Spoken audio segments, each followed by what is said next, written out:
Hello, thank you for tuning in to Kaieteur Radio. I'm Kevin Smith. Welcome to your news at noon. These are the top stories we're tracking. ExxonMobil tells government private investors in gas project will require incentives to survive. SWAT team invades home and shoots Essequibo businessman dead in bed. Guyanese man who sets wife on fire captured at JFK airport, and GRA gives shore-based sufferance wharf status. Facility now subjected to special customs regulations. Meanwhile, escalating freight cost takes a bite out of local profits as local manufacturing giant reports losses to now cut costs wherever possible. And absence of key personnel puts GCAM at a standstill. Meanwhile, 80,000 people still waiting for second dose of the Sputnik 5 vaccine. Minister now says they can wait up to 6 months. Stay tuned to stay informed.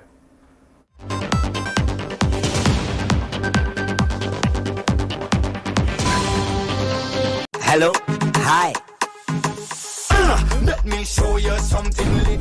Get your free chats now with me. Tell me video and voice call. Discover and get, and that's not all. Cash and prizes for all of us. It's exciting, it's fabulous. Translate, populate, locate, innovate, but shh. It's a secret, no need to keep it. You won't see me here again. 3, 2, 1. I'll see you in a bit. Download the app now for chat.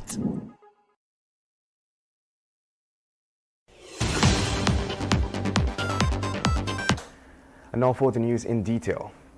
The government of Guyana is currently actively pursuing private investors for joint participation in gas-related projects to accompany a natural gas-fired power plant to primarily power an industrial park at the Wales Development Zone on the west bank of Demerara, in addition to the national grid. The related gas ventures, such as the production of fertilizer and other associate products, are expected to be financially challenging and will require significant incentives on the part of the government, such as tax breaks and waivers, in order for any such venture to be deemed feasible. This much was disclosed to the administration following a site assessment that was conducted by Stabroek Block operator ExxonMobil. In a summary of the findings that were presented to Cabinet in 2018, it was documented that Exxon had progressed feasibility studies for the potential of commercialization of gas volumes in the event future discoveries identify suitable gas supplies above gas-to-power requirements. In other news, major unrest erupted yesterday at Dartmouth, Essequibo, after ranks from the Special Weapons and Tactical Service Unit, or SWAT, investigated the home of an Essequibo businessman and shot him dead in his bed. The dead man was identified as 29-year-old Orrin Boston, the proprietor of Ease Mistress Bar. Boston, according to investigators, was shot dead around 4 hours 40, and yesterday Commissioner of Police Nigel Hoppy said an investigation into the shooting death of Boston by one of his ranks is in progress. He related too that the cop who fired the bullet that killed the businessman is under close arrest. Speaking on the matter, the top cop detailed that Boston was shot and killed during a joint operation between the SWAT unit and members of the anti-crime patrol on the Essequibo coast. The commissioner added that the operation was geared at unearthing prohibited items. When asked by members of the press if anything illicit was found at Boston's Dartmouth home, the commissioner said no. And moving on, collaborative efforts between law enforcement officers in Guyana and the United States resulted in the arrest and return of a man who is wanted for attempted murder committed on his wife, Sandrama Raju, also known as Roma or Sandra, a 29-year-old lab technician attached to the Skeldon Public Hospital. Crime Chief Wendell Blanham said the wanted man, Ganesh Shiocharan, was taken into police custody yesterday morning. When the suspect arrived in the U.S., he was denied entry, apprehended, and sent back to Guyana on a Caribbean Airlines flight. Shiocharan was reported to have set his wife on fire following an argument at their Port Morant home. She was rushed to the New Amsterdam Hospital, where she is said to be in critical condition. Approximately 98% burns about her body. And now let's tell you, GRA has appointed the Guyana Shore Base Incorporated, owned by Munishworks Limited, along with the adjoining industrial estate leased from Guyana Realty Investments Limited, as a private warehouse and a sufferance wharf.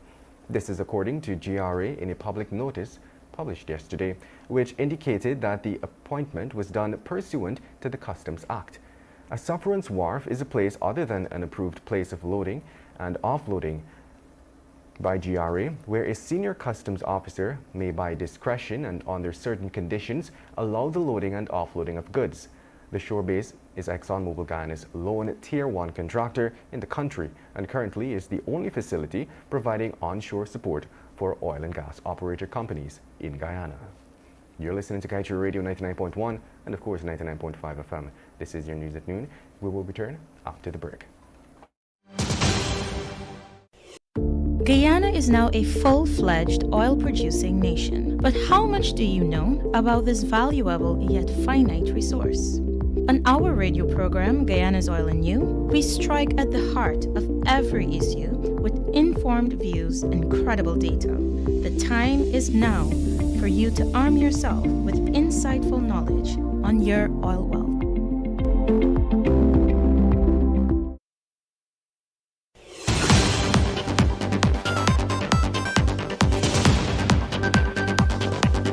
Welcome back. Let us continue with the news. The escalating cost for freight services for shipping raw materials into Guyana is beginning to take its toll on local businesses, eating away at profit margins. This much is being reported by leading domestic manufacturer Sterling Products Limited in its interim financial report for 2021. It was reported that expenses for the period ending on June 30th was some $501.3 million, an increase of some $26.6 million over the corresponding period last year.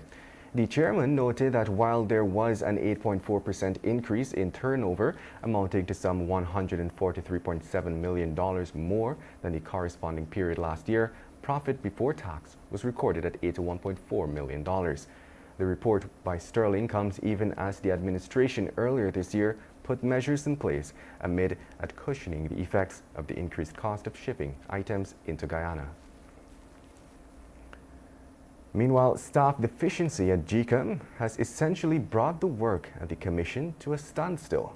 It is understood that among those vacancies that exist at GCOM is that for CEO, a deputy CEO, chief accountant, legal officer, research officer, and logistics manager.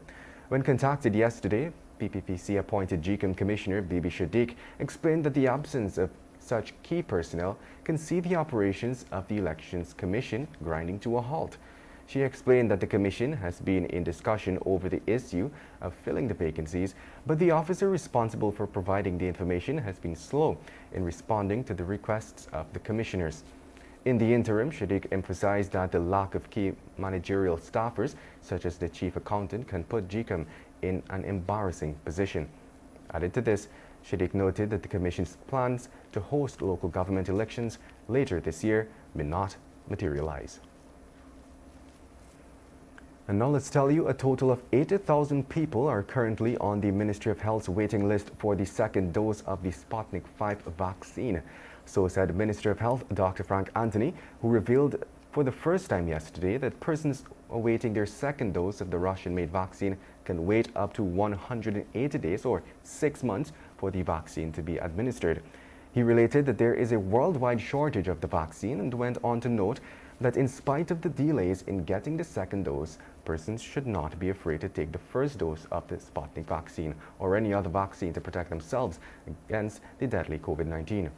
He revealed that the latest news from Russia states that persons who took the first dose of the Sputnik V vaccine will be protected even after a longer interval of receiving their second dose.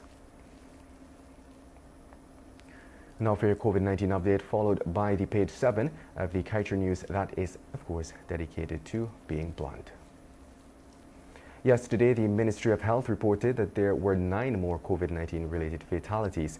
As a result of this, the country's COVID-19 death toll has moved to 701.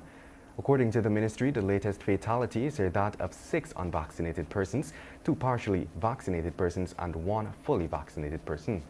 Meanwhile, 298 new cases were recorded, bringing the total number of confirmed cases to 28,532. Presently, there are 31 patients who are admitted into the COVID-19 ICU, 142 in institutional isolation, 3,000 in home isolation, and 19 in institutional quarantine. To date, a total of 24,658 persons who tested positive with the virus have recovered. The foreign oil companies are so insulting, so reckless in violating the rights of Guyanese workers that even a union affiliated with the PPP government is speaking out. Workers' constitutional rights, as enshrined in our labor laws, are being trampled upon, such as the right to unionize. That means Guyanese workers should accept whatever charity the oil companies give to them and not be able to stand up for themselves. If even GAWU can stand up to speak out, why can't PPP leaders? Why are they so much in bed with whatever the oil companies do to local workers? Where is Vice President Jagdeo now when our laws and rights are violated? Where is President Ali, besides mouthing empty platitudes? With that, we've come to the end of today's News at Noon. Kevin Smith here. Thank you for listening.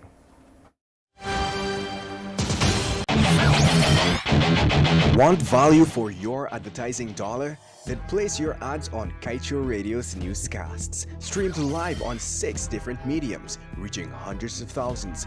Advertise today and watch your dollar grow. Call us on 225-8465 or 226-8212.